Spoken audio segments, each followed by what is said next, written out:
Para hoy lo que tenemos es, terminamos el tema de la semana sobre grafos como estructura de datos, y en el momento tecnológico de hoy, Patricia, la otra profe que está en la comisión de la noche, nos va a contar sobre arquitecturas para interfaces de usuario. Bien, recordemos brevemente de qué se trataba este tema, y después la idea de hoy va a ser estar todo el tiempo con Eclipse. Vamos a jugar un poquito con Java, vamos a programar la clase grafo para hacer algunas cuantas cositas a continuación. O sea, va a ser código que nos va a quedar y que vamos a seguir usando a lo largo de la materia, probablemente durante toda la materia. Entonces, repaso breve de la clase pasada. Recuerden que es un grafo. Un grafo es una estructura como esta. Es un conjunto de vértices unidos por aristas. Las aristas unen dos vértices distintos. No permitimos que una arista una el mismo vértice consigo mismo. Eso se llama un loop y lo tenemos, no lo vamos a necesitar. Las aristas en principio no tienen sentido, no tienen orden. La arista, por ejemplo, acá tenemos la arista 1, 2. Nos referimos a ella como 1, 2 o como 2, 1. Alternativamente son la misma arista. Entonces, por ejemplo, acá tenemos un grafo con 7 vértices y unas cuantas aristas, que es conexo y cumple algunas propiedades que estuvimos viendo la vez pasada. Nos va a interesar trabajar con grafos en Java. Poder hacer aplicaciones que tengan un grafo adentro y hagan algoritmos arriba de ese grafo y que usen ese grafo para representar información relevante para la aplicación. Entonces, bueno, tenemos que programar esta estructura de datos, y esa va a ser la idea para hoy. El código que hagamos va a quedar en el GitLab de la materia, así ustedes después pueden mirarlo y eventualmente construir a partir de ahí. ¿Cómo hacemos para programar esto? Bueno, voy a avanzar un poquito. Recordemos cómo representamos un grafo. Habíamos hablado de distintas representaciones la vez pasada. Vamos a usar en esta primera versión la matriz de adyacencia del grafo. Vamos a representar un grafo por su matriz de adyacencia. En este ejemplo, esto es de la vez pasada, ¿no? En este ejemplo tenemos un grafo con 7 vértices. La matriz de adyacencia de este grafo es una matriz de 7 por 7. La matriz de adyacencia de un grafo en general tiene una fila por cada vértice y una columna por cada vértice, es cuadrada. Y en la matriz de adyacencia tenemos un 1 en la posición IJ, fila y columna J, si existe la arista IJ. Por ejemplo, acá estamos fila 3, columna 2, tenemos un 1 porque existe la arista 3, 2, y también tenemos un 1 en la fila 2, columna 3, porque existe la arista 2, 3 y la arista 3, 2 son la misma arista. Esta matriz de adyacencia en general es simétrica. Tiene ceros en la diagonal porque dijimos no permitimos aristas entre alguien y sí mismo. Eso es un loop. No permitimos loops, equivale a decir que va a tener todos ceros en la diagonal. Entonces vamos a representar un grafo por ahora con su matriz de adyacencia y vamos a hacer cosas arriba de eso. Después vemos a dónde nos lleva. Entonces, si les parece bien, les propongo jugar un poquito con Eclipse para implementar nuestra clase grafo. Dos comentarios sobre el código que hagamos en clase. Nos gusta mucho hacer código en clase. De hecho, le dedicamos bastante tiempo a programar algunas cositas en clase por dos motivos. El primero es, habitualmente uno termina de entender un algoritmo o una estructura de datos cuando lo programa. Uno puede dar una explicación del algoritmo en clase, con transparencias, con muchos ejemplos, y queda todo claro y lo entendemos bien, pero recién al momento de programarlo uno termina de ver todos los detalles y todas las cosas que están en juego y las dificultades que tiene el algoritmo o la estructura de datos. Es la mejor forma de entender lo que está pasando es programarlo y sacarlo andando. Entonces usamos esto de programar cosas en clase como una herramienta didáctica, para terminar de entender algunos de los algoritmos y las estructuras de datos que vamos viendo. Y en segundo lugar, nos gusta programar en clase porque nos da una buena excusa para hablar sobre decisiones de diseño.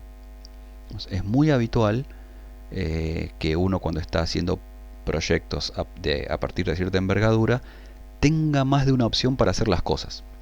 Esto lo puedo hacer de una manera, de otra o de otra, cada una con sus pros y sus contras. Entonces es muy habitual que uno tenga que sopesar distintas opciones y quedarse con la que le parece mejor en ese momento. Muchas de esas decisiones tienen que ver con el diseño. Este código lo meto en esta clase o en esta otra. Este método lo dejo así o lo separo en dos métodos, que uno sea una función auxiliar. Esta estructura de datos, ¿está bien o la tengo que cambiar? ¿Está bien que este método llame a este otro? ¿O no tendría que ser más indirecto o al revés? O ese tipo de cosas sobre la organización del código. Son decisiones que llamamos decisiones de diseño y suelen ser las decisiones que tienen el impacto más duradero a largo plazo en cuanto al mantenimiento del código independientemente de factores externos, ¿no? Como cambio de requerimientos o cosas así. Un buen diseño hace que el código sea mantenible, que sea fácil de seguir y que que podamos volver a ese código más adelante sin mucho problema. Un mal diseño a veces hace que eso sea una tarea muy complicada. Al programar entre todos y analizar distintas opciones de diseño, bueno, tenemos como la posibilidad de ejercitarnos, aunque sea con proyectos chiquititos, en esa clase de problemática. Es cierto que los proyectos que vamos a hacer en clase van a ser todos proyectos chiquitos, nunca vamos a estar más de, no sé, 1 hora y media o 2 programando, con lo cual nunca va a ser mucho código, y en ese sentido habitualmente lo que vamos a hacer es exagerar la importancia de las decisiones de diseño que estemos tomando. Vamos a terminar viendo que vamos a tomar decisiones de diseño sobre código que no va a tener más de 20 o 30 líneas. Entonces uno tranquilamente podría decir, ¿valía la pena tanta discusión para 30 líneas de código? Que en todo caso, si no me gustan, las cambio en 10 minutos. Es cierto. O sea, vamos a estar magnificando la importancia de las decisiones de diseño que tomemos, justamente porque estamos practicando. Cuando esta misma decisión de diseño aparezca en un proyecto un poco más grande, bueno, ahí ya no va a ser lo mismo una u otra opción y no va a ser tan barato cambiar una decisión de diseño que después no nos gusta. Entonces, con esa aclaración de que estamos exagerando la importancia de las decisiones de diseño en estos proyectos tan chiquititos, también nos interesa hacer ese tipo de cosas en clase, ¿no? Poder entrenarnos en decisiones de diseño. Así que bien, habiendo dicho todo esto, vamos a programar la clase grafo. Dijimos que queremos representar grafos con una matriz de adyacencia, entonces vamos a tener, no sé, la matriz de adyacencia. Ahí va. A. Podríamos haberla llamado, no sé, matriz de adyacencia. Entonces, dado que la matriz de adyacencia en grafos es habitual llamarla con la letra A y la matriz de incidencia con la letra M, si alguien sabe de grafos, entonces ve A y dice, sí, la matriz de adyacencia. Entonces quizás esto de un código un poco más compacto y fácil de leer que si ponemos matriz de adyacencia. Pero bueno, eso es también una cuestión medio personal. Podemos aclararlo con un comentario. Por ejemplo, representamos el grafo por su matriz de adyacencia. Vamos a suponer, por lo menos para esta primera implementación que hagamos hoy, que la cantidad de vértices del grafo está prefijada de antemano. Es decir, yo construyo el grafo con 7 vértices y va a tener siempre 7 vértices. O sea, no vamos a ponerle métodos de agregar o borrar vértices. No estaría mal ponerlo, no lo vamos a hacer hoy. Y vamos a suponer también que los vértices están indexados entre 0 y n-1, si n es la cantidad de vértices total. También por una cuestión de comodidad. Podríamos tener un map en el medio e indexar los vértices por, no sé, strings, pero para mantenerlo sencillo que además es lo más habitual, ¿no? Vamos a tener los vértices entre 0 y cantidad de vértices -1. Con lo cual vamos a suponer que un grafo se construye a partir de su cantidad de vértices. ¿Está bien? Vamos a aclararlo.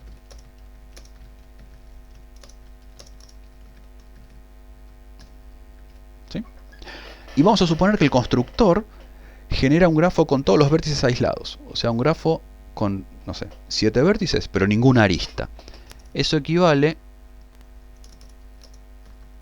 a crear una matriz de adyacencia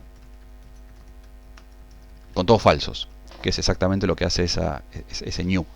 ¿Está bien? O sea, creamos la matriz de adyacencia llena de falsos, entonces lo que tenemos es que el constructor nos construye un grafo con la cantidad de vértices que le pedimos, todos aislados. ¿Sí? Entonces vamos a suponer eso. Vamos a hacer un agregar arista. Entonces, ¿cómo sería un método para agregar arista? llamémoslo agregar arista. Recibimos la arista que tenemos que agregar. Fíjense, es poner un true en la posición IJ de la matriz y también en la posición JI para que quede simétrica, ¿no? Entonces, en la posición IJ ponemos un true, en la posición JI ponemos un true.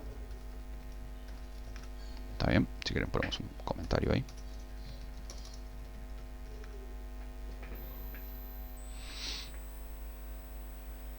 ¿Sí? Entonces, con esto lo que tenemos es el agregado de aristas, que directamente es poner un par de unos, un par de trues en la matriz de adyacencia. Podemos consultar si existe una arista. No sé, ¿existe arista? Si existe la arista IJ, y eso es directamente devolver lo que hay en la posición IJ, ¿no? Fíjense que no sé, informa si existe la arista especificada.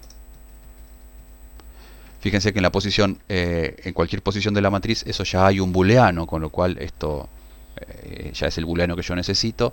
Puedo devolver directamente eso que teníamos ahí. ¿Sí? ¿Todo bien con esto? Entonces, en principio lo que tengo es mi grafo representado por su matriz de adyacencia. Lo construimos con todos los vértices aislados a partir de una cantidad de vértices. Y después tenemos operaciones para agregar aristas y para consultar si existe una arista. ¿Está bien? Como ahí ya tenemos una funcionalidad muy elemental, pero necesaria para trabajar con grafos. ¿Qué es lo próximo que hay que hacer acá? Bueno, tenemos que ver si esto funciona. Tenemos que ver que esto que programamos tenga algún sentido. Entonces, ¿cómo hacemos para ver que esto funcione? Bueno, tenemos que probarlo. Entonces, vamos a probarlo. El primer impulso que uno podría tener es probarlo, hacer un main, ¿no? Un main así medio provisorio y decir, vamos a hacer algunas pruebitas. A ver, ¿cómo hago esto? ¿Qué sería hacer algunas pruebitas? Y bueno, me hago un grafo, no sé, con 5 vértices. Agrego la arista, no sé, 2, 3. Agrego la arista, no sé, 2, 4. Y después le pregunto, ¿existe la arista 2, 3? Me tendría que dar verdadero, ¿no? Le pregunto, ¿existe la arista 3, 2? También me tendría que dar verdadero, ¿no? Fíjense que cuando yo agrego la arista 2, 3, se pone la posición 2, 3 y también la 3, 2 en verdadero, y eso es porque la arista 2, 3 y la 3, 2 son la misma. Entonces, si yo agrego la arista 2, 3, pero después pregunto por la 3, 2, también me tendría que dar verdadero. O sea que yo esperaría que ese segundo println también me dé verdadero. Podemos preguntarle, por ejemplo, ¿existe la arista, no sé, 4, 2? Me tendría que dar verdadero porque agregué la arista 2, 4 ahí en la línea 31. Pero si pregunto, por ejemplo, por la arista 1, 3, me tendría que dar falso, ¿no? La arista 1, 3 no existe. Entonces acá tenemos algunas pruebitas. Yo ejecuto esto. Bueno, está un poco chico el tamaño de la letra de la consola, pero fíjense que ahí apareció verdadero, verdadero, verdadero, falso, que era lo que yo esperaba que sucediera. ¿También? O sea, cuando le pregunto por la arista 2, 3 me da verdadero, le pregunto por la 3, 2 me da verdadero, lo mismo con la 4, 2, y cuando le pregunto por la arista 1, 3 a este grafo me da falso, y está perfecto. Bien. Con esto uno podría decir, bueno, más o menos parece que funciona. ¿Sí? Ahora, ¿qué tiene de malo haber hecho esta pruebita desde el main? ¿Por qué no es algo aceptable y por qué es algo que no vamos a hacer nunca más a partir de ahora? Bueno, tiene dos cosas esencialmente que son muy complicadas. La primera es, esta pruebita no es automatizable. Está bien, yo tengo ahí el código en el main, lo puedo ejecutar todas las veces que yo quiera y va a funcionar siempre igual. Ahora, tengo que ir a la consola y verificar que la salida sea correcta. ¿Está bien? Cuando yo corro estas pruebitas, tengo que fijarme que me dé true, true, true, false. ¿Está bien? Y si yo tenía más pruebitas todavía, tengo que ir y ver que toda la salida de la consola tenga algún sentido. Uno podría decir, bueno, sí, ¿qué problema hay? Lo acabamos de programar, ya sabemos cuánto tiene que dar, nos fijamos cuánto tiene que dar y listo. Bueno, el problema es que si yo tengo tests así automáticos por código, como esta pruebita que hice en el main, uno esperaría poder usarlo muchas veces. Poder venir mañana, no sé, corrijo un bug en la clase grafo, corro estos tests y ver que todo sigue funcionando. Poder venir dentro de un año, correr los tests y ver que todo sigue funcionando. Ahora, yo ejecuto estos tests, veo esa salida por consola y ya ni me acuerdo. Mañana capaz que sí, pero dentro de una semana lo más probable es que no, dentro de un año definitivamente ya no me voy a acordar qué era lo que tenía que dar estas pruebitas. Entonces tendría que venir a la clase main y fijarme a ver qué es lo que está pasando. Capaz que ni me acuerdo qué hacía el agregar arista, tengo que ir y mirar cómo está el agregar arista. Todo eso para entender qué es lo que tiene que dar, qué es lo que tiene que salir por consola, ejecutarlo y fijarme que efectivamente por consola me dé lo que me tenía que dar. No parece un mecanismo cómodo para trabajar. Entonces, hacer los tests de esta manera tiene como primer problema que no está claro que esta prueba que acabo de hacer la pueda repetir en el futuro con el mismo éxito y con relativamente poco trabajo. No es algo automatizable, requiere de intervención humana, donde el humano en este caso es el desarrollador que tiene que ir y ver que en la consola aparezca lo que tiene que aparecer. La primera cosa. Segundo motivo por el cual esta forma de testear es problemática, y es la siguiente: uno está muy tentado de cambiar el main todo el tiempo para probar distintas cosas. Entonces, por ejemplo, digo, a ver, si yo corro agregar arista con un -2, tiene que saltar una excepción. A ver, sí, ahí está la excepción, perfecto. Si en lugar de -2 le pongo un 8, también tendría que saltar una excepción. A ver, sí, perfecto. Ahora, salto una excepción en esta línea, las otras líneas no se van a ejecutar. Entonces, como bueno, volvamos a la versión anterior para probar las otras cosas. Perfecto. Es muy tentador esta cosa de cambiar sobre la marcha el main para probar distintas cositas. Y el código de test que queda finalmente, en ese código ya se perdieron las pruebas que hice antes. Esas dos pruebitas que hice para hacer saltar una excepción, para ver que la excepción efectivamente saltaba. ¿Está bien? Entonces, el segundo problema que tiene testear así desde un main es que uno está muy tentado a ir probando distintas cositas sobre la marcha y el código que finalmente queda no refleja todas las pruebas que uno hizo. Con lo cual, por más que yo vuelva y ejecute estas pruebas dentro de, no sé, un año, y voy a ejecutar las pruebas que quedaron en la última versión del main y no todas las cosas que hice antes. Esas las perdí. ¿Sí?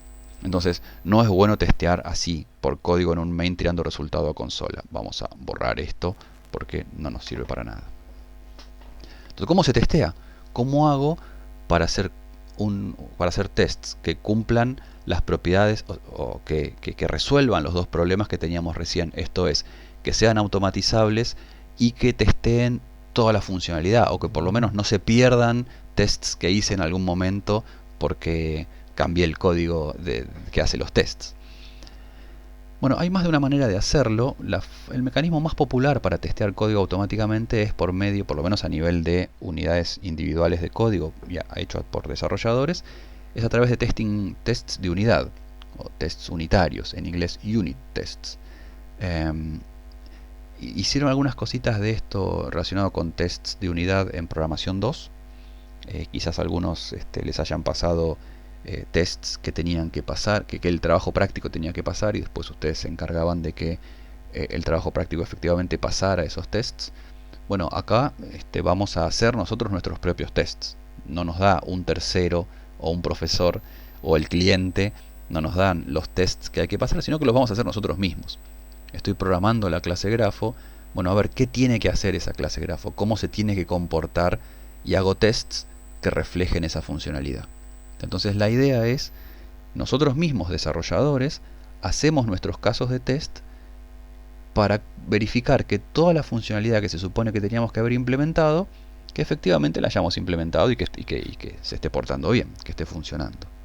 Entonces esto se hace así. Tenemos en nuestro proyecto, por ahora tengo solamente la clase grafo, voy a agregarle al paquete, fíjense, nuevo caso de test de JUnit. JUnit es una de las bibliotecas que existen para hacer tests de unidad, probablemente es la más popular, no es la única. Y está automáticamente integrada con Eclipse, así que vamos a usar eso en lugar de complicarnos con algún otro paquete. Vamos a usar la versión 4 de JUnit que está acá disponible.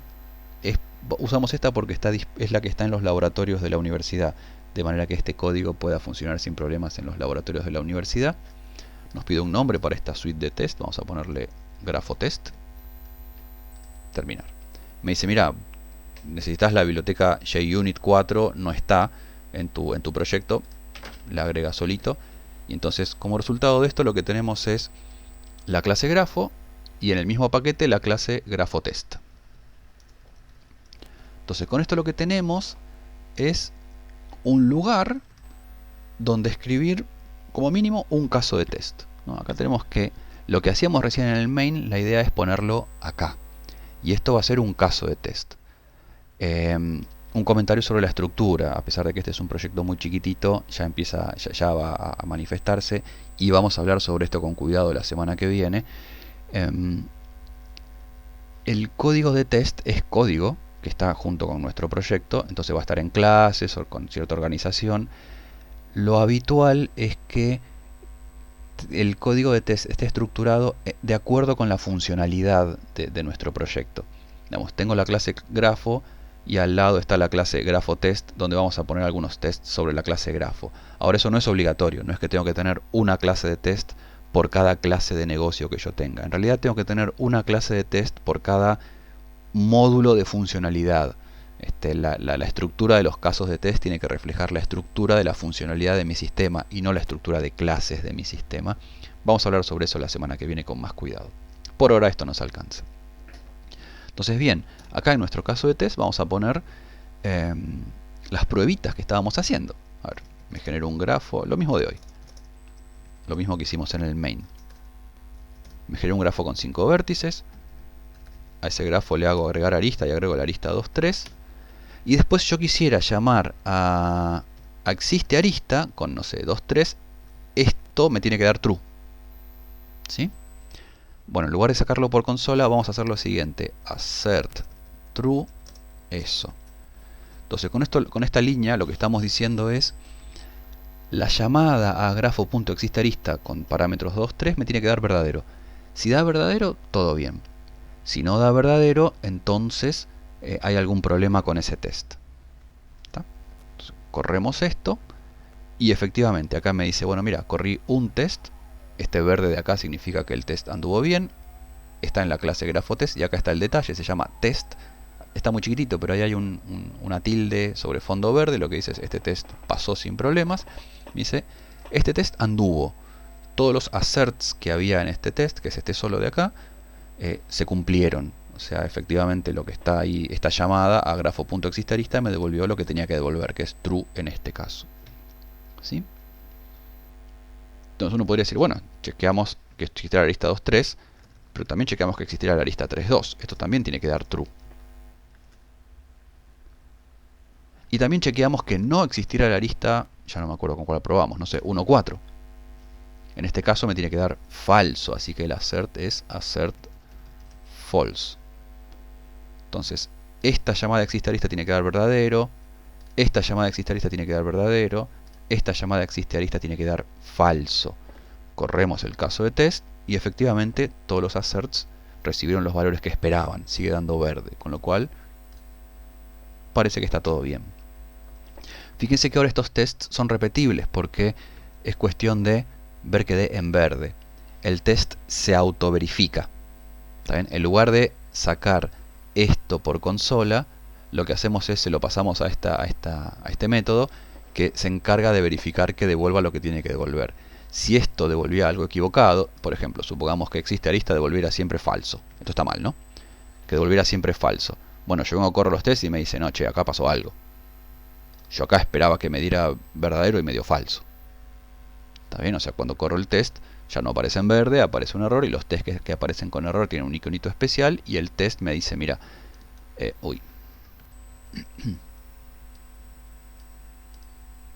¿ves acá? En la línea 15 de GrafoTest hubo un problema. El problema hay un assert que anduvo mal. Vamos a la línea, me dice, es esta línea. Bueno, a ver qué pasó. ¿Está bien? Entonces esa es la idea. Nosotros tenemos esos asserts, interrumpen el test y lanzan una advertencia en caso de problemas. ¿Sí? ¿Todo bien con esto? Entonces de esta forma, no importa si lo hago ahora, mañana o dentro de un año, yo lo corro, veo que da verde y ya ni me acuerdo qué es lo que hacía, pero sé que lo que antes funcionaba ahora sigue funcionando. Esa es como la idea. En ese sentido es automatizable. Bien, un par de comentarios sobre este código de test que acabamos de hacer. No es buena idea tener todos los asserts juntos en un mismo caso de test. ¿Por qué? Porque apenas un assert falla, por ejemplo este primero falla, se interrumpe la ejecución de todo el caso de test y los demás no tenemos ni la oportunidad de ejecutarlos. Vamos a hablar la semana que viene sobre por qué es bueno tener cada porción de funcionalidad en un caso de test. Por ahora tomémoslo como una regla. Lo ideal sería tener un único assert en cada caso de test. No es algo estricto, pero es una buena idea. La regla oficial es cada porción individual de funcionalidad tiene que estar en un caso de test separado. Entonces, acá tenemos solamente este assert. El otro que chequeábamos por el 3.2 lo hago en un test separado, 3.2. Fíjense, agrego la lista 2.3 y verifico si existe la lista 3.2. ¿Sí? Son dos casos de test distintos. Acá al agregar la lista 2.3 me fijo que exista la lista 2.3. Acá al agregar la lista 2.3 y preguntar por la lista 3.2 me tiene que también devolver verdadero. ¿Sí? Bueno, fíjense, acá me está increpando, esto no deja de ser código Java, tengo una clase que se llama GrafoTest y hay dos métodos que se llaman igual. Bueno, esto no puede pasar, entonces tenemos que darle nombres distintos. Es habitual en este caso darle a cada caso de test un nombre que sea representativo de qué funcionalidad está testeando. Entonces fíjense, acá estoy testeando, no sé, preguntar por una arista existente. Arista existente test. Acá en cambio estoy testeando por la arista, no sé, opuesta, digámosle. Arista opuesta test. ¿Sí? El otro test que habíamos hecho era preguntar por una arista inexistente. Bueno, pongámosle arista inexistente test. Agrego la arista 2.3 y pregunto por la arista 1.4. Y en ese caso me tiene que dar falso. ¿Sí? Vamos a correr. Ahí ahora tengo tres casos de test. Los tres pasaron. Cada uno con el valor que tenía que responder existe arista. ¿Se ve esto? ¿Sí? O sea, fíjense lo que tengo hasta ahora. Tengo la clase grafo. Tranquila con estas implementaciones de agregar arista y existe arista. Y tengo tres casos de test en esta clase GrafoTest que testean tres cosas distintas sobre esa implementación que acabo de hacer. Que cuando agrego una arista, la arista exista. Que cuando agrego una arista y consulto por la arista opuesta, esa también exista. Y cuando agrego una arista pero consulto por otra, esa otra no exista. Me devuelva falso. ¿Está bien? En algún sentido, esas tres funcionalidades son distintas, no son la misma cosa. O por lo menos son afirmaciones distintas. Cada una tiene su caso de test. Alguien podría objetar que en los tres casos de test estas dos líneas son iguales. Es cierto. Vamos a charlar un poquito la semana que viene sobre qué hacer cuando tengo mucho código duplicado en los tests. Eso no debería pasar. También es cierto que es una buena práctica tener tres elementos en un caso de test. Generar las cosas en memoria, ejecutar la funcionalidad y después verificar que el resultado sea el correcto, con lo cual ahí tenemos como dos criterios conflictivos. A mí personalmente me gusta tener como esa estructura de setup, ejecutar y verificar en cada caso de test. Pero es cierto que si de golpe tengo muchas líneas repetidas entre más de un caso de test, bueno, ahí amerite tener sacar factor común de alguna manera. Por ahora vamos a quedarnos con esto. Bien, ¿todo bien hasta acá? Sí, lo que tenemos con esto entonces es una clase grafo bien tranquila, que permite agregar y borrar aristas sobre una matriz de adyacencia, y tenemos tests sobre el agregado y la consulta de aristas. Perfecto. Tenemos una cuestión todavía con esa pruebita que habíamos hecho en el main hace un rato de qué pasa si yo agrego una arista, por ejemplo, con un vértice negativo. ¿No? O sea, ¿qué pasa si yo acá le paso un número negativo? Esto hace saltar una excepción, ciertamente, porque si yo accedo con un índice negativo a la matriz me dice, no, ¿qué está pasando? Esto no se puede, y lanza una excepción. Entonces, acá tenemos una opción. O bien dejamos que salga la excepción de la matriz, o bien atajamos nosotros esa situación y lanzamos nosotros una excepción. Eso es para elegir. A mí me gusta atajar la excepción y dar un buen mensaje. Ahí hay algo. Y también hay otra dificultad con este agregar arista que hasta ahora no habíamos charlado, y es ¿qué pasa si i y j son iguales? Habíamos dicho, no vamos a permitir loops, no vamos a permitir aristas entre un vértice y el mismo. Entonces, acá con i igual a j, esto también es ilegal, no habría que hacerlo. Y acá fíjense que no salta ninguna excepción. Si yo quiero agregar la lista 3,3, los accesos a la matriz están perfectos, con lo cual no hay ninguna excepción que salte por la matriz. Ahí tengo que lanzar yo explícitamente una excepción. Entonces vamos a hacerlo. O sea, es razonable atajarnos ante estas situaciones. Eso es lo que se llama a veces código defensivo, ¿no? Para reaccionar ante parámetros inválidos o situaciones inesperadas. Entonces, por ejemplo, si i es negativo, acá empiezo a sufrir con mi teclado mal configurado, si i es negativo o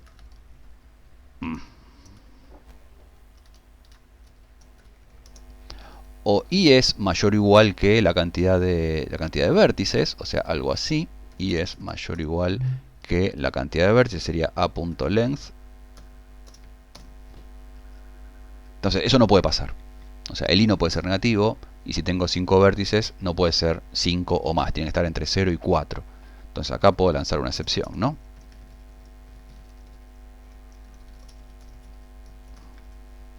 Algo así. Lo mismo con j. Y lo mismo si i es igual a j. Ahora lo hacemos. Por ahora quedémonos con este i. ¿Sí? ¿Todo bien? Entonces, esto es una opción. Esto es código defensivo. Si el i es negativo, menos 1, menos 2, todo mal. Si tengo 5 vértices y el i es mayor estricto que 4, o sea, no está entre 0 y 4, o sea, es 5 o más, o sea, por eso es mayor o igual que la longitud de la matriz, entonces también todo mal y salto una excepción. Bueno, y acá aparece nuestro primer temita mínimo de diseño que me gustaría charlar con ustedes. ¿Cómo se lanza una excepción? ¿Cómo hago para lanzar una buena excepción? Bueno, tenemos las 3 reglas de oro para que ustedes escriban con linda letra y la pongan en un cuadrito en su casa sobre qué hay que hacer al momento de lanzar una excepción. Primera, el tipo de la excepción, cuanto más descriptivo sea, mejor. Entonces, hay que elegir el tipo de la excepción que estamos mandando, el tipo de datos quiero decir, ¿no? La clase de la excepción de la manera más precisa posible. Si yo digo runtime exception, hubo un problema en tiempo de ejecución. Y bueno, sí, eso es una excepción. No sé nada más que eso. En Java, en otros lenguajes también, uno puede definir su propio tipo para las excepciones. Y entonces podríamos en este caso definir algún tipo especial para decir, bueno, hubo un problema con uno de los parámetros. Bueno, sin embargo, no es necesario tanto detalle. Hay unas cuantas ya excepciones estándar que podemos usar, así que vamos con una de ellas. En este caso, el problema que tenemos es que hay algún parámetro que está mal. Entonces, para eso tenemos, se llama illegal argument exception. Es un tipo de excepción que corresponde a, bueno, hay un parámetro que es ilegal, que tiene un valor ilegal. Si hay alguna excepción estándar, si algún tipo de datos de los estándares de las excepciones que sirve para la situación, mejor. Porque otro programador ve una illegal argument exception y dice, ah, sí, hay un parámetro que está mal. No hay mucha vuelta con eso. Si no hay un tipo estándar entre las excepciones, en este caso de Java, para el tipo de excepción que queremos lanzar, entonces ahí sí, quizás nos convenga hacer nosotros una clase que herede de exception o throwable o runtime exception o lo que corresponda para representar la situación que nosotros queremos expresar como excepcional. Entonces, primera cosa, hay que tirar una excepción del tipo más preciso posible. Y si es una excepción estándar, mejor. O sea, si estoy accediendo a algo que es null y lo quiero desreferencial, null pointer exception. Si hay alguna cosa que está fuera de rango, argument out of range exception. Si hay algún parámetro que tiene valores erróneos, hay legal argument exception. Digamos, excepciones que sean de un tipo adecuado para decir qué es lo que está pasando. Eso ya le da un montón de información al usuario de la clase. Cuando hay otro programador que ve una illegal argument exception, dice, ah, le pifié con un parámetro. No hay discusión sobre eso. No hay ambigüedad. Primera cosa. Segunda regla. Las excepciones tienen que tener un mensaje descriptivo.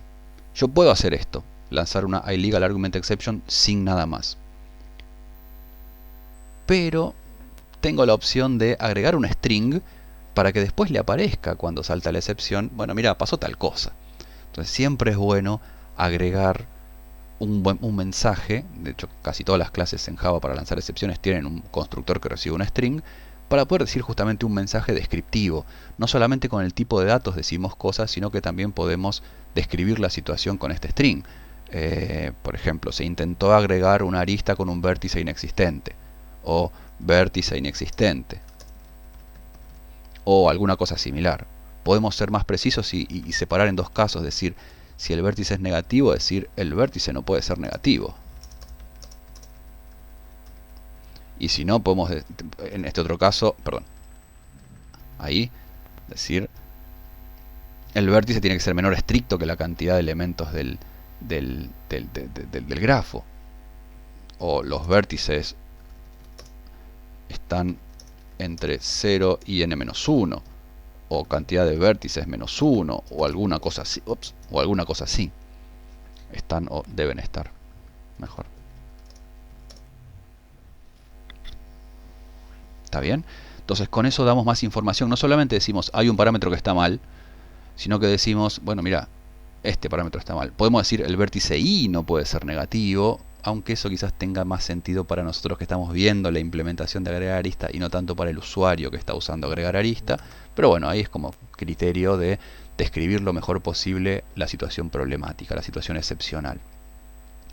No hay que exagerar con el texto, no hay que escribir un ensayo de 450 palabras acá, porque lo más probable es que el programador que se encuentra con esa excepción, que podemos ser nosotros mismos dentro de un tiempo, no lo lea todo. Uno ve la excepción ahí rápido, ve el mensaje en Eclipse, se va hacia la derecha y se pierde, hay que andar haciendo scroll, lo más probable es que no lo miremos. Tiene que ser un mensaje lo más descriptivo posible, pero compacto. ¿Está bien? La segunda regla, mensaje. Y tercera regla para lanzar una excepción, de ser posible hay que mostrar el valor ofensivo, el valor que causó problemas. El vértice no puede ser negativo y mostramos el i, el valor que causó la situación. Entonces el usuario, el programador que se encuentra con esa excepción de golpe ve, saltó una illegal argument exception, ah, pasé mal un parámetro. El vértice no puede ser negativo, pasé un vértice negativo, y después le aparece menos 4. A nosotros quizás acá ese i menos 4 no nos diga nada, lo único que sabemos es que está mal, pero al que lo llamó, capaz que al ver ese menos 4 ya dice, ah, este menos 4 ya sé de dónde salió. Porque menos 4 solo puede salir de algún lado en particular, y ya sabe bien dónde ir a arreglar. Entonces, si uno tiene el valor ofensivo ahí como parte del mensaje de la excepción, es todavía más información que puede ayudar al llamador, al programador que hizo una llamada con un parámetro erróneo, a detectar el origen de ese parámetro erróneo. ¿Está bien? Acá hagamos lo mismo acá. Entonces, las tres reglas para lanzar una excepción. Tiene que ser del tipo adecuado, y si es una excepción estándar, mejor. Tiene que tener un mensaje descriptivo, pero compacto, y, de ser posible, mostrar el valor ofensivo, el valor que causó el problema. ¿Sí? Excelente. Lo mismo para el j, ¿no? En este caso. Entonces, si j es negativo, si j mayor que la longitud, protestamos. No puede ser negativo, mostramos el j. Tiene que estar entre 0 y menos 1, mostramos el j. ¿Sí? Y lo mismo si i es igual a j. Hagámoslo. Si i es igual a j, vamos a decir algo así como no se permiten loops. No se permiten loops. Y podemos mostrar, no sé, el i o el j. O podemos mostrar así entre paréntesis i j ahí. Como para mostrar, no sé, 3, 3 entre paréntesis. Quisiste agregar el loop la arista 3,3. Eso quizás sea como más similar a la notación que usamos después en modo matemático. Entonces ahí tenemos todas las excepciones, el código defensivo que lanza, que protege a estas dos líneas de código de negocio. O sea, para agregar una arista tenemos que recibir un i y un j que estén en rango, no pueden ser negativos, no pueden ser mayores o iguales que la cantidad de vértices, tienen que ser distintos. Si todo eso se cumple, muy bien, se ejecuta el código de negocio. Si alguna de esas no se cumple, bueno, se lanza una excepción y no se ejecuta el código de negocio. También ese es código defensivo, se lo llama a veces. Hay un par de cositas con este método así como está. Probablemente ustedes lo miren y digan, no sé si me gusta mucho, no se ve lindo. Estas 4 líneas están duplicadas, acá para i y acá para j, eso es bastante dudoso. Y además no está balanceado, ¿no? Hay un montón de código defensivo para 2 líneas de código de negocio. Es como, no suena razonable. Ahora lo vamos a revisar, ahora lo revisamos. Pero antes de eso, vamos a testearlo. Vamos a testearlo. Y uno podría pensar, bueno, ya está testeado. El agregar arista, a ver, ¿rompí algo? No, no rompí nada, siguen pasando los tests. El agregar arista está funcionando fenómeno. ¿Qué hay que testear? Bueno, acá viene una cuestión importante. La interfaz pública del método incluye las excepciones que lanza. Lo digo de vuelta. La interfaz pública del método incluye las excepciones que lanza. Las excepciones son parte de la interfaz del método. La interfaz del método es esto, ¿no? A priori uno diría, bueno, este es un método que se llama agregar arista, recibe 2 enteros y no hace nada. Y no retorna nada. Esa es la interfaz pública. Bueno, no. La interfaz pública este es un método que se llama agregar arista, que recibe 2 enteros, no retorna nada y lanza una iLegal Argument Exception en caso de problemas. O sea, la descripción de la interfaz pública incluye las excepciones que lanza. Por eso a veces en Java uno lo puede forzar de esta manera. Es decir, esto lanza una iLegal Argument Exception. Esto obliga al llamador a o bien cachear esa excepción o bien lanzarla a su vez hacia arriba. También es como una forma de obligar a tenerlo en cuenta. No es obligatorio en Java declararlo y obligar al llamador a tenerlo en cuenta, pero eso está. Entonces, este no es un método que recibe 2 enteros y devuelve void, entre comillas, sino que es un método que recibe 2 enteros, devuelve void y eventualmente puede lanzar una iLegal Argument Exception. Eso es parte de la interfaz del método, parte del contrato del método. ¿Cuál es el contrato de este método? El contrato es algo así como lo que le garantiza al usuario del método, ¿no? El método le dice a su usuario, mire, si usted me pasa 2 enteros en rango, que correspondan a índices válidos de vértices de mi grafo, y sean distintos, yo agrego una arista entre esos 2 vértices. Y si no, lanzo una iLegal Argument Exception. Ese es el contrato completo. ¿Está bien? Eso es lo que tiene que saber el que va a usar este método. Por lo tanto, tenemos que testearlo acá. Como es parte de la interfaz pública, es parte del contrato que expone este método hacia el exterior, bueno, es parte de lo que tenemos que asegurarnos de que funcione. Entonces hay que testearlo. ¿Sí? Entonces, ¿cómo se testea el código defensivo? Vuelvo para acá. ¿Cómo testeo que esto funcione bien? Bueno, se hace así. Hacemos un test. Por ejemplo, vértice negativo. Test. Me hago un grafo. Digamos con 5 vértices. Y yo pido a grafo, llamo agregar arista -1, 3. Esto no tiene que andar, esto tiene que lanzar una excepción.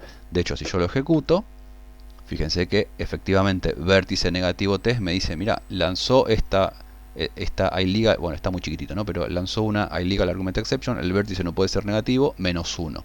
Me dice, y eso saltó exactamente acá. ¿Está bien?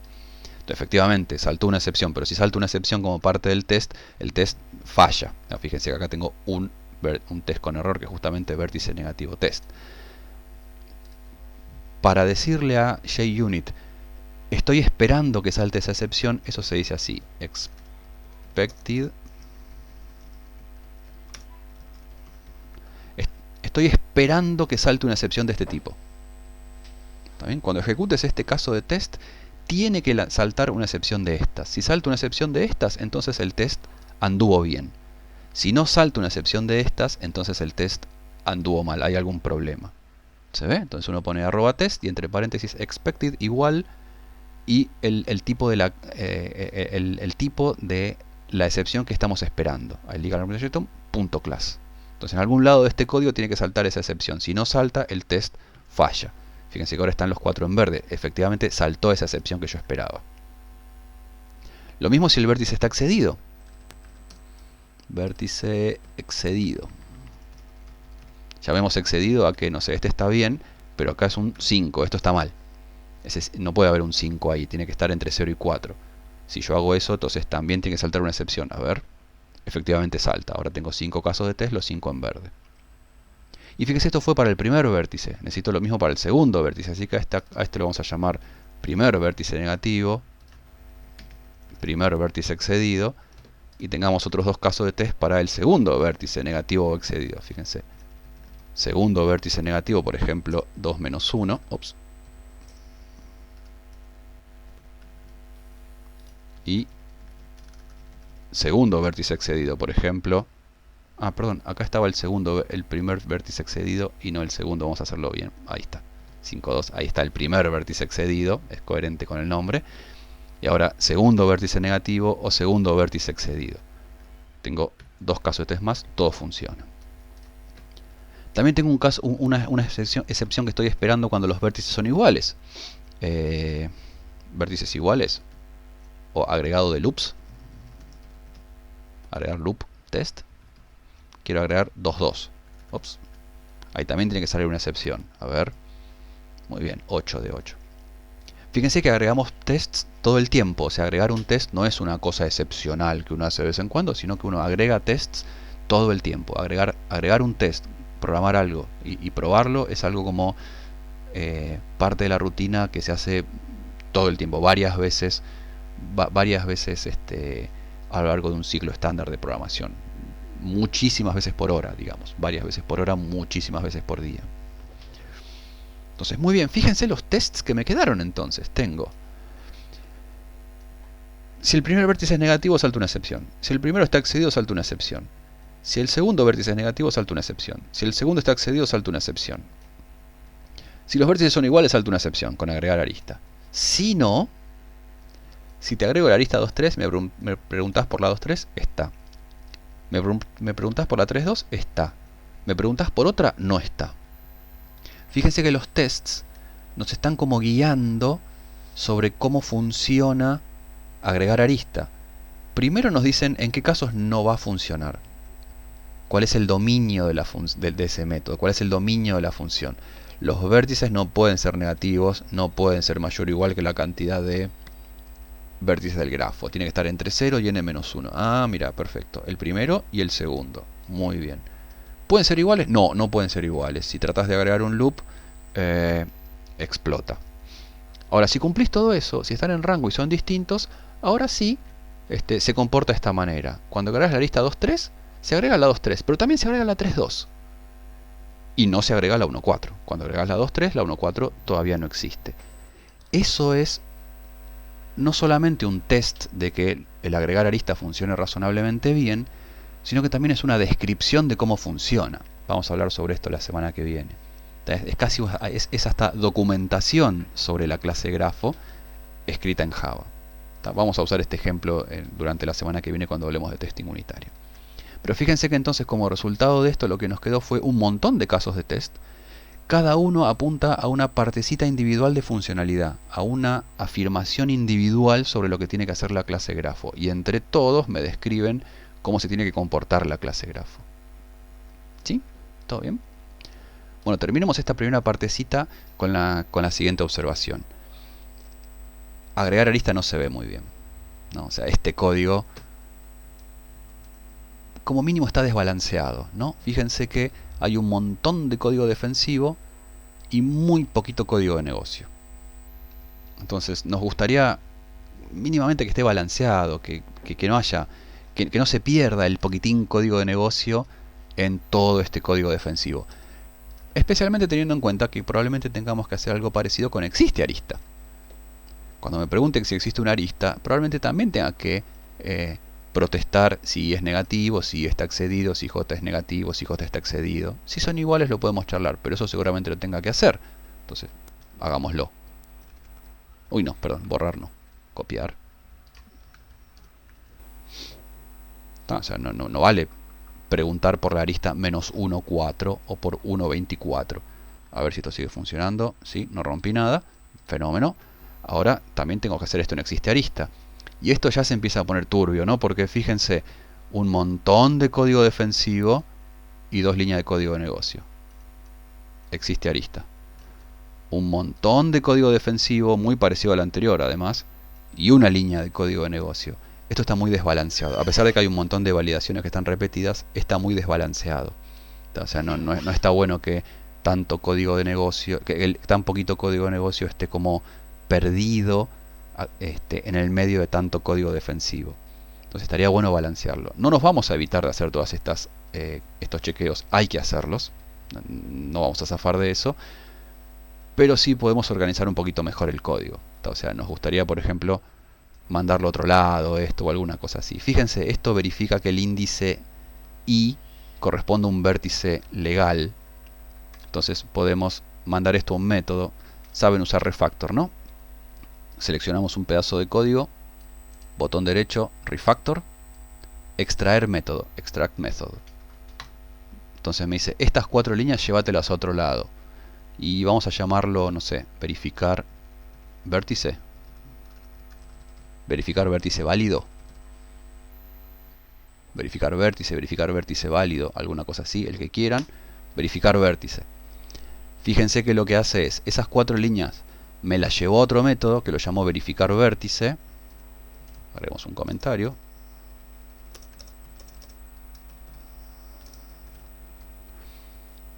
Y en todas las partes donde aparecieron esas 4 líneas la reemplazó por llamadas a verificar vértice con el parámetro adecuado. Verificar vértice I me hizo verificar vértice J. Parece magia, ¿no? Y acá también en existe arista verificar vértice I, verificar vértice J. Verificar vértices privado lo voy a poner abajo de todo porque es como muy auxiliar a todo esto. ¿Se ve? Y esto es verificar que no sean loops. Ya que estamos, lo vamos a pesar de que se usa solamente acá, vamos a mandarlo a, no sé, verificar loop o verificar distintos, que sean distintos. Verificar distintos.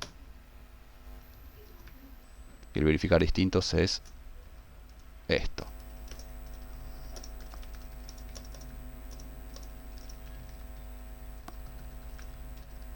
Y tiramos acá abajo. Entonces fíjense cómo quedó la agregar arista. Me llega el I, me llega el J. Verifico que I sea un vértice válido. Verifico que J sea un vértice válido. Verifico que sean distintos. Y si sucede todo eso, ejecuto el código de negocio.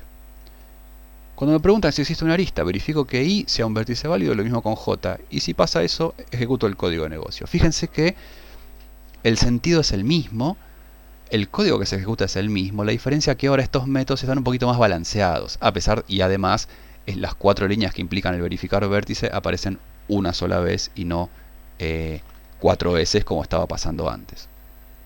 ¿Sí? Entonces, esencialmente lo único que hicimos fue como mejorar un poquito eso.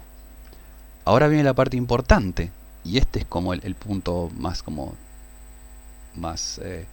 el clímax de esta primera parte de la clase. Hice ese cambio, que fue esencialmente refactorizar código para emprolijarlo. ¿Cómo sé que no rompí nada? ¿Cómo sé que sigue todo funcionando? Bueno, acá está, tengo los tests.